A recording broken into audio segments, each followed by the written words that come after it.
നമസ്കാരം. The deep ഡൈവിലേക്ക് സ്വാഗതം. ഇന്ന് നമ്മൾ ഓസ്കാർ വൈൽഡിന്റെ ഒരു ശരിക്കും പറഞ്ഞാൽ വളരെ ചെറിയൊരു കവിതയാണ് നോക്കുന്നത്, റിക്വിയസ് കാറ്റ്. നിങ്ങൾ തന്ന വിശകലനങ്ങളൊക്കെ വായിച്ചപ്പോൾ എൻ്റെ മനസ്സിൽ വന്നൊരു ചോദ്യമുണ്ട്. വെറും 20 വരികളിൽ എങ്ങനെയാണ് ഇത്ര വലിയൊരു ദുഃഖത്തിന്റെ ലോകം ഒരാൾക്ക് ഉണ്ടാക്കാൻ കഴിയുന്നത്? നമുക്കിതിന്റെ ഓരോ അടരുകളായിട്ടൊന്ന് തുറന്നു നോക്കിയാലോ? തീർച്ചയായും. അതാണ് ഈ കവിതയുടെ ഒരു മാജിക് എന്ന് പറയുന്നത്. ഒറ്റ നോട്ടത്തിൽ ഇത് വളരെ സിമ്പിളായിട്ട് തോന്നും. പക്ഷെ അതിലെ വാക്കുകൾ, അതിന്റെ താളം, പിന്നെ അതിനു പിന്നിലൊരു ഹൃദയം തകർക്കുന്ന സ്വകാര്യ ദുരന്തം കൂടിയുണ്ട്. ഇതെല്ലാം കൂടെ ചേരുമ്പോഴാണ് റിക്വിയസ് കാറ്റ് നമുക്ക് മറക്കാനാവാത്തൊരനുഭവമായിട്ട് മാറുന്നത്. അപ്പോൾ നമുക്ക് ആദ്യം തന്നെ തുടങ്ങാം അല്ലേ? ഈ തലക്കെട്ട് റിക്വിയസ് കാറ്റ് ഇതൊരു ലാറ്റിൻ വാക്കാണല്ലോ. അതെ. അവൾക്ക് നിത്യശാന്തി ലഭിക്കട്ടെ എന്ന അർത്ഥം വരുന്നൊരു പ്രാർത്ഥന. ആ പേരിൽ തന്നെ ഒരു ഒരു ശ്മശാന മുഖതയുണ്ട്. അതെ, കവിത തുടങ്ങുന്നത് തന്നെ ആ ഒരു നിശബ്ദതയിലാണ്. മരിച്ചുപോയ ഒരു പെൺകുട്ടിയെക്കുറിച്ചുള്ള ഒരു വിലാപമാണിത്. മഞ്ഞിനടിയിലുറങ്ങുന്ന അവളോട് ഈ ലോകം വളരെ സൗമ്യമായി പെരുമാറണം, അതാണ് കവിയുടെ അപേക്ഷ. അവളുടെ ഓർമ്മകൾ വളരെ മനോഹരമായിട്ടാണ് പറയുന്നത്. തിളങ്ങുന്ന സ്വർണ്ണമുടി, ലില്ലിപ്പൂ പോലെ പരിശുദ്ധ. പക്ഷേ ആ സൗന്ദര്യത്തെ മരണമെന്ന യാഥാർത്ഥ്യം എങ്ങനെ മാറ്റിമറിച്ചു എന്നും അദ്ദേഹം പറയുന്നുണ്ട്. ആ തിളങ്ങിയിരുന്ന മുടി തുരുമ്പെടുത്ത് നിറം മങ്ങിയെന്നും ആ സുന്ദരമായ രൂപം പൊടിപടലമായി എന്നും പറയുമ്പോൾ ആ നഷ്ടത്തിന്റെ ആഴം നമുക്ക് ശരിക്കും മനസ്സിലാവും. എനിക്ക് ഏറ്റവും ടച്ചിങ് ആയിട്ട് തോന്നിയൊരു ഭാഗമുണ്ട്. ശവപ്പെട്ടിയുടെ ഭാരം അവളുടെ നെഞ്ചിലാണ്. പക്ഷേ അതിന്റെ യഥാർത്ഥ ഭാരം തന്റെ ഹൃദയത്തിലാണെന്ന് കവി പറയുന്നു. അതെ, ആ ഒരൊറ്റ വരിയിൽ ആ ഇമോഷണൽ ഭാരം മുഴുവൻ നമ്മളിലേക്ക് എത്തുന്നുണ്ട്. കറക്റ്റ്. ആ ഭാരമാണ് ശരിക്കും കവിതയുടെ അവസാനം ഒരു പൊട്ടിത്തെറി പോലെ വരുന്നത്. സംഗീതത്തിനോ കവിതയ്ക്കോ, അതായത് ലയർ ഓർ സോണറ്റിന് ഇനി അവളെ ഉണർത്താൻ പറ്റില്ല എന്ന് പറയുമ്പോൾ സ്വന്തം കല പോലും തോറ്റുപോകുന്നു എന്ന് സമ്മതിക്കുകയാണ്. അതെ, അതുതന്നെ. എന്നിട്ട് അദ്ദേഹം പറയാണ്, എന്റെ ജീവിതം മുഴുവൻ ഇവിടെ അടക്കം ചെയ്തിരിക്കുന്നു, അതിനു മുകളിൽ മണ്ണ് കുന്നുകൂടട്ടെ.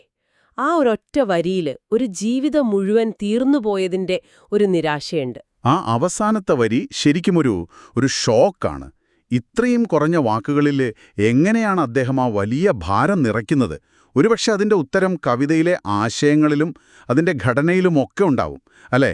എനിക്കിതിലെ ഏറ്റവും ശക്തമായി തോന്നിയത് ഇത് മരണാനന്തര ജീവിതത്തെക്കുറിച്ചുള്ള ഒരു പ്രതീക്ഷയും തരുന്നില്ല എന്നതാണ്. 19-ാം നൂറ്റാണ്ടിലെ പല കവിതകളിലും മരണശേഷം സ്വർഗത്തിൽ കാണാമെന്നൊക്കെയുള്ളൊരു ആശ്വാസം കാണാറുണ്ട്. പക്ഷെ ഇവിടെ വൈൽഡ് മനഃപൂർവ്വം അത് ഒഴിവാക്കുകയാണ്. വളരെ പ്രധാനപ്പെട്ട ഒരു നിരീക്ഷണമാണത്. മരണമൊരു പൂർണ്ണവിരാമമാണ്, ഒരു കോമയല്ല എന്ന് പറയുന്നതിലൂടെ ദുഃഖത്തിന്റെ ആഴം കൂട്ടുകയല്ലേ അദ്ദേഹം ചെയ്യുന്നത്? തീർച്ചയായും. ആ ഒരു ആശ്വാസമില്ലായ്മയാണ് ഈ കവിതയെ ഇത്രയും തീവ്രമാക്കുന്നത്. പതുക്കെ നടക്കുക, സൗമ്യമായി സംസാരിക്കുക എന്നൊക്കെ ആവർത്തിക്കുന്നത് അവളിനി അതൊന്നും കേൾക്കില്ല എന്നുറപ്പിലാണ്. ജീവിച്ചിരിക്കുന്നവരുടെ ലോകം അവൾക്ക് അന്യമായി. അതെ, അതുകൊണ്ട് തന്നെ മരണം ഇവിടെ ഒരു കംപ്ലീറ്റ് എൻഡാണ്. യാതൊരു ആശ്വാസവുമില്ലാത്ത, തിരിച്ചുവരവില്ലാത്ത ഒരു യാഥാർത്ഥ്യം. പിന്നെ സൗന്ദര്യത്തെക്കുറിച്ചുള്ള അദ്ദേഹത്തിന്റെ കാഴ്ചപ്പാടും അത് വളരെ ശ്രദ്ധേയമാണ്. തിളങ്ങുന്ന സ്വർണ്ണമുടി പിന്നീട് തുരുമ്പെടുത്ത് നിറം മങ്ങിയതായി മാറുന്നു. അതെ, ആ സുന്ദരിയായ അവൾ പൊടിയിലേക്ക് വീണു എന്ന് പറയുന്നു. സൗന്ദര്യം എത്ര പെട്ടെന്നാണ് ഇല്ലാതാകുന്നത് എന്നൊരു ഓർമ്മപ്പെടുത്തൽ. അതെ, ആ ദുരന്തമാണ് ഈ കവിതയുടെ കാതൽ. യുവത്വവും സൗന്ദര്യവും എത്ര പെട്ടെന്നാണ് ജീർണതയ്ക്ക് വഴിമാറുന്നത് എന്ന യാഥാർത്ഥ്യം വൈൽഡ് ഒട്ടും മയമില്ലാതെയാണ് അവതരിപ്പിക്കുന്നത്. പക്ഷേ ഇവിടെ എനിക്കൊരു സംശയമുണ്ട്. ചിലർക്കെങ്കിലും ഈ കവിതയിൽ ഒരുതരം ആത്മരതി, ഒരു സെൽഫ് പിറ്റി തോന്നാൻ സാധ്യതയില്ലേ? എങ്ങനെയെന്ന്? അതായത്, ഞാൻ എന്റെ ഹൃദയത്തെ തനിച്ചു വേദനിപ്പിക്കുന്നു എന്നും എന്റെ ജീവിതം മുഴുവൻ ഇവിടെ അടക്കം ചെയ്തിരിക്കുന്നു എന്നുമൊക്കെ പറയുമ്പോൾ മരിച്ചുപോയ കുട്ടിയുടെ ദുരന്തത്തേക്കാൾ സ്വന്തം ദുഃഖത്തിനാണോ കവി പ്രാധാന്യം കൊടുക്കുന്നത് എന്ന് തോന്നിപ്പോകാം. അതൊരു സാധ്യതയുള്ള വായനയാണ്.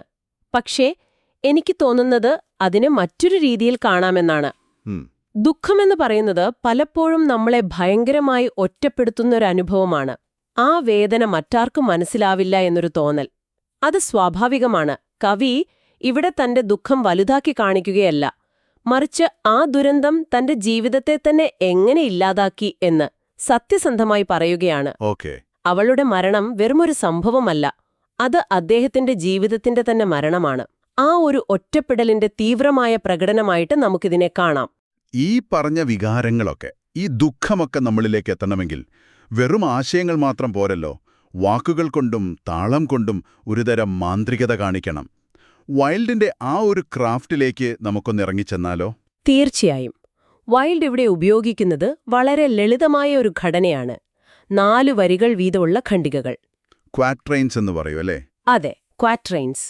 കുട്ടികളുടെ പാട്ടുകൾ പോലെ വളരെ സിമ്പിളായ ഒരു രീതിയാണിത്. മരിച്ചുപോയ കുട്ടിയുടെ നിഷ്കളങ്കതയുമായി ചേർത്തുവെച്ചു വായിക്കുമ്പോഴാണ് ഈ ലാളിത്യത്തിന്റെ ഒരു ഭംഗി നമുക്ക് മനസ്സിലാവുക. ABCB എന്ന പ്രാസഘടന ഇതിനൊരു താരാട്ടുമാട്ടിന്റെ നേരത്തെ ഈണം കൊടുക്കുന്നുണ്ട്. അതെ, ആ താളത്തിനൊരു പ്രത്യേകതയുണ്ട്. അതൊരു മുറിഞ്ഞു പോകുന്ന പോലത്തെ അനുഭവമാണ് തരുന്നത്. ഒരു ഒഴുക്കില്ല. അതാണ് അതിലെ ഒരു ബ്രില്യൻസ്. ഓരോ ഖണ്ഡികയിലെയും 2ാമത്തെയും 4ാമത്തെയും വരികൾ മറ്റുള്ളവയേക്കാൾ ചെറുതാണ്. ശരിയാണ്. ഇത് വായിക്കുമ്പോൾ ദുഃഖം കൊണ്ട് ശ്വാസം മുട്ടുന്ന ഒരു വാചകം പൂർത്തിയാക്കാൻ ബുദ്ധിമുട്ടുന്ന ഒരാളുടെ സംസാരം പോലെയാണ് നമുക്ക് തോന്നുക. അല്ലെങ്കിൽ ഒരു ശവസംസ്കാര യാത്രയുടെ ആ മെല്ലെയുള്ള നടത്തം പോലെ. അതെ, ആ ഇടയ്ക്കിടെ നിൽക്കുന്ന കാലൊച്ചകൾ പോലെ. ആ താളം തന്നെ ദുഃഖത്തെ നമ്മളിലേക്ക് എത്തിക്കുന്നുണ്ട്. എനിക്കിതിൽ ഏറ്റവും ശക്തമായി തോന്നിയത് ജീവനുള്ളതിനെയും ജീവനില്ലാത്തതിനെയും ചേർത്തുവയ്ക്കുന്ന രീതിയാണ്. പുൽമേട്ടിലെ ഡെയ്സി പൂക്കൾ, പിന്നെ മഞ്ഞിനടിയിലെ ശരീരം. വളരെ ശരിയാണ്. ആ വിപരീതങ്ങളാണ് ഈ കവിതയുടെ ജീവൻ. ഒന്ന്, ജീവിതവും മരണവും. പുൽമേട്ടിലെ ഡെയ്സി പൂക്കളുടെ ആ ഒരു ലളിതമായ സൗന്ദര്യവും മഞ്ഞിനടിയിലെ അനക്കമില്ലാത്ത ശരീരവും. 2, സൗന്ദര്യവും ജീർണതയും.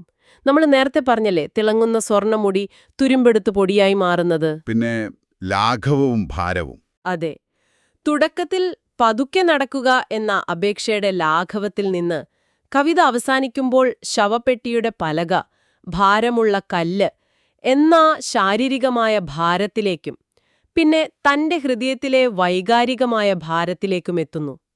അതിലെ പ്രതീകങ്ങളും വളരെ സിമ്പിളാണ്, എന്നാൽ അത്രയും തന്നെ അർത്ഥവത്താണ്. ലില്ലിപ്പൂ പോലെ എന്ന പ്രയോഗം തന്നെ നോക്കൂ. ലില്ലിപ്പൂ എപ്പോഴും പരിശുദ്ധിയുടെയും നിഷ്കളങ്കതയുടെയും പ്രതീകമാണല്ലോ. ആ ഒരൊറ്റ വാക്കിൽ ആ പെൺകുട്ടിയുടെ സ്വഭാവം മുഴുവൻ കിട്ടും. അതുപോലെ ലയർ ഓർ സോണറ്റ്, അത് വെറും സംഗീതോപകരണവും കാവ്യരൂപവുമല്ല. അത് കലയെയും സൗന്ദര്യത്തെയുമാണ് പ്രതിനിധീകരിക്കുന്നത്. അതെ, തന്റെ ജീവിതത്തിന്റെ ആധാരമായ കലയ്ക്കുപോലും മരണത്തിനു മുന്നിൽ ഒന്നും ചെയ്യാനാകില്ലെന്ന് പറയുമ്പോൾ വൈൽഡ് തന്റെ ഒരു സമ്പൂർണ്ണ പരാജയം സമ്മതിക്കുകയാണ്. ഇത് വായിക്കുമ്പോഴെപ്പോഴും തോന്നുന്നൊരു കാര്യമാണ്, ഇത് വെറുമൊരു ഭാവനയാണോ, അതോ വൈൽഡിന് ശരിക്കും ഇങ്ങനൊരു നഷ്ടമുണ്ടായിട്ടുണ്ടോ? കാരണം ഇതിലെ വേദനയ്ക്കൊരു അനുഭവത്തിന്റെ സത്യസന്ധതയുണ്ട്. സംശയം. അത് ശരിയാണ്. ഇത് വെറുമൊരു ഭാവനയല്ല. വൈൽഡിന് 9 വയസ്സുള്ളപ്പോ അദ്ദേഹത്തിന്റെ അനുജത്തി ഐസോല പെട്ടെന്നുണ്ടായ ഒരു പനി ബാധിച്ചു മരിച്ചുപോയിരുന്നു. ആ ഒരു ദുരന്തത്തെക്കുറിച്ചാണ് ഈ കവിത എന്ന് പരക്കെ വിശ്വസിക്കപ്പെടുന്നു. അതറിയുമ്പോൾ ഈ കവിതയുടെ ഫീല് തന്നെ മാറുമല്ലോ. തീർച്ചയായും. ആ സഹോദരിയുടെ മരണം വൈൽഡിന് ജീവിതകാലം മുഴുവൻ വേട്ടയാടിയിരുന്നു.